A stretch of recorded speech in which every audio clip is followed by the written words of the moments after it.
uyu mwuka w'ubukene wakubise ubuzima bwa Aburahamu umuvaho ukubita ubuzima bw'umwana we Isaka, umuvaho ukubita ubuzima bw'umwuzukuru we Yakobo. Bafesinze umwuka w'inzara. N'abana ba Yakobo birukanse muri Egiputa barimo bahunga inzara bajya gushakisha ibyo kurya. Wamaze kugenda ugeze no mu rubyaro rwo kwa Yakobo. Izi rero nizo karande turimo tubabwira, turimo tubigisha. Tugomba gusenya, tugomba kumenagura, tugomba kwitandukanya nazo. Murabona uburyo ki umwuka ugenda ukurikirana.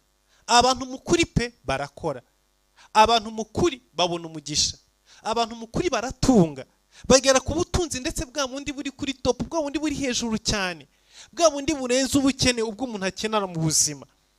Kuko hari igihe uba ufite ibintu bikenewe mu buzima, ushobora kurya, ushobora kuryama, ushobora kwishyura inzu, ushobora